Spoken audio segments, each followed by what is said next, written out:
Nisan marks the Hilula of a really great rabbi of his time, great Jerusalem-born rabbi. His name was Rav Yosef Rafael Uzziel, one of the great rabbis in Jerusalem, the holy capital city of the land of Israel, and will be, let's say, a chain of rabbis which will lead to the chief rabbi of Israel. Rabbi was talking about Rav Meir, Uzziel, respectively in itself. Now, I believe he was born in the year 1829 and passed away around 1894, around that specific year in of itself.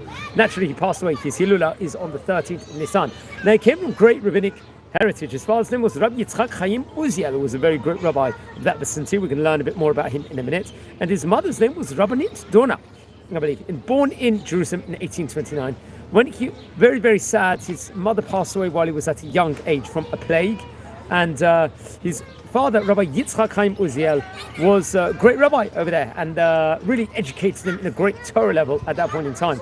It's interesting. His father was the deputy of another great rabbi of the Rishon LeZion, Rabbi Shlomo Moshe Suzin, who was one of the chief rabbis of Israel, one of the Rishon LeZions, respectively, and would really much imbue them in great amounts of Torah study in of itself. Now, he would learn in various Beit Midrashim inside Jerusalem, respectively, and bring about huge amounts of Yirat Shamayim and learned among the great Talmidei Chachamim. Now, it's actually interesting.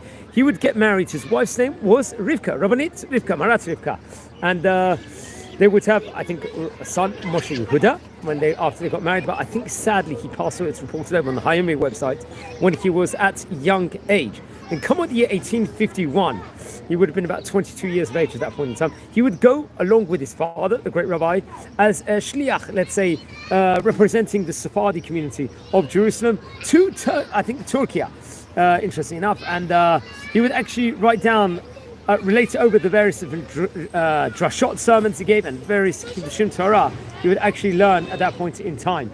And various different prominent, let's say, positions in of itself. I think his father was a very prominent rabbi, and there was a book called the Musar Ab, if I'm not mistaken, which would come about. Now, I believe in the year 1852, his father passed away. At that stage in time, he himself was 23 years of age, and after his father passed away, I believe his wife, shortly later on, if I'm not mistaken, would pass away while giving birth, or if I'm not mistaken, I think this was shortly after. I'm not too sure the exact date. And their son Yecheskel would survive, but I think he would, it's also reported on the Haimi website, when he was 13 years of age, he would pass away also. So now, I think it was in the year 1859, he was about 30 years of age. He would go out in a shlichut to Iraq. Remember, Iraq in that specific day in of itself had a great Jewish community, especially in Baghdad. There was famous rabbis, especially Rab Abdallah Somech and various other rabbis. So he would actually go there, I think, representing Jerusalem, and very much do huge amounts for the community, for the congregation in of itself, and become head of Jewish court over there, and really much represent as, let's say, the committee of the Sephardi community in Jerusalem.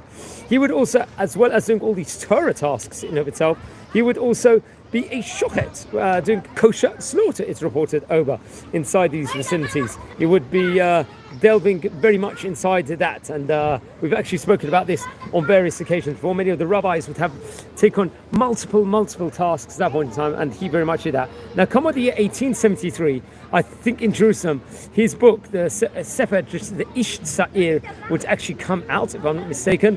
He would actually relate over a lot of Torah information, but also will recount over the sufferings he might have suffered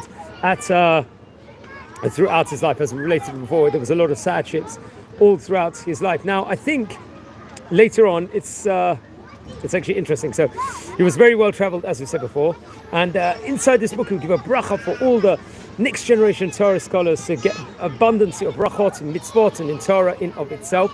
And eventually he would get married to his second wife, Rabbanit Sarah. She happened to be the daughter, I believe, of Rav Moshe Chazan. Very interesting. He was a great rabbi. I think he would get married, if I'm not mistaken, in the year 1880. This would be. And they would have a son. The firstborn son to this partnership from his second wife was Rabbi Ben Sion Meir Chai Uzziel. Very interesting enough. So he would end up becoming one of the great rabbis, Rishon LeZion, a chief rabbi of Israel, who we've spoken about before. And very much, I would recommend everyone to watch that video we related over him, the first Sephardi chief rabbi over there, and at the time of the Medinat Yisrael, respectively. So very, very big schut. And I think we have more children, including, if I'm not mistaken, Tzion, Nissim Uzziel, if I'm not mistaken, and he would actually later on become a manager of a bank, a Palestinian bank in Israel, I think in Yaffo and Jaffa, respectively. Now, Yosef Rafael Uzziel wrote many other great books on sermons and teachings, novelties in of itself, which would be, let's just say, in manuscript form originally, and many of the, I think it will be actually printed in the book called Mishpatei Uzziel. Very interesting enough. And they passed away on Yud Gimel Nisan in the year 1894. So at the time he passed away, he would have been about 65 years of age when he passed away, one of the great rabbis of his time, had left some of the great descendants of some of the great rabbis of Jerusalem in the 1800s, respectively. Now, friends, we're a community here. We're learning about the great rabbis of yesteryear. We've already related over nearly 900 rabbis inside this series.